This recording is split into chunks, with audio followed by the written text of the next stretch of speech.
Hey everybody, my name is Cameron Robb, and today I want to give you an overview about the story House on Mango Street. The story is by Sandra Cisneros, and it's a story that's not like your typical story. It's written in it's written in first person view, and it's a journal entry type book. It's really cool how it's written. I guess it's not called journal entries, it's called vignettes. So without any ado, I want to get right into the overview. Right away in the beginning of the story, we're introduced to this 12-year-old girl named Esperanza, and she is a girl that moves around with her family. And in the story, she says she feels like her family keeps getting bigger and bigger. It's a family of 6, and they're moving into this little house on Mango Street. In the beginning of the book, she's excited to move there, and she has high hopes for where she's moving, but she's highly disappointed when she gets there because it's kind of a rundown and just not an exciting place to live. You know what I'm saying? And she just she doesn't feel comfortable there right away, and she kind of looks around the neighborhood and she doesn't feel at home in a way. So that happens in the beginning of the story, and a theme that's posed throughout the whole story is that she feels like as she's older, when she gets older, she wants to move away from Mango Street and go somewhere else.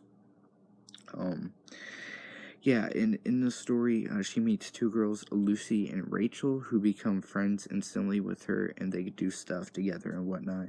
And the story kind of shows how they all kind of mature and stuff, and go through like the puberty process. And that's another large theme in the story, is how like Esperanza's sexuality changes.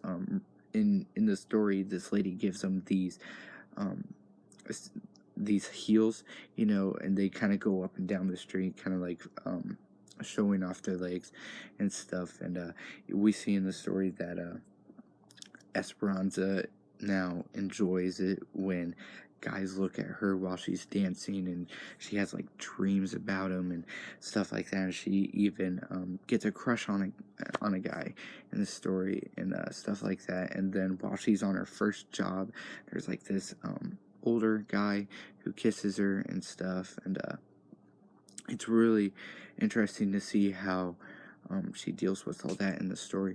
And later in the story, she's with one of her friends, and she ends up, her friend goes off, a little bit.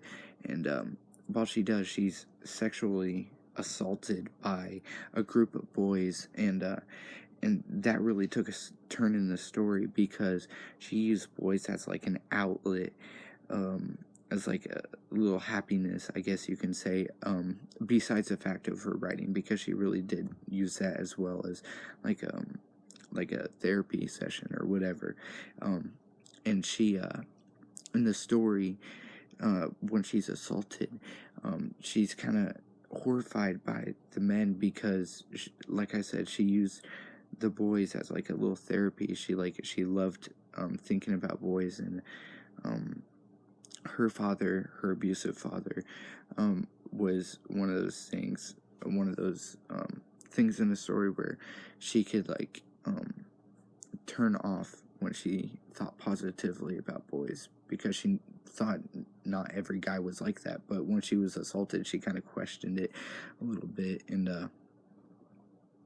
And so now, getting to the end of the story, she believes that it's really is a good choice for her to leave Mango Street and go somewhere else and live on her own. But at the same time, she feels like she'll have to come back and to all the ladies and women that she ended up leaving there and whatnot. And so it kind of leaves on a cliffhanger in a way, because it never really talks about her officially leaving. But it was a really interesting thing to see. And if the story does go on, I hope that she does go off and like gets a life outside Mango Street, because this was like something, she I can see was built her up, and now she's ready for more in the world.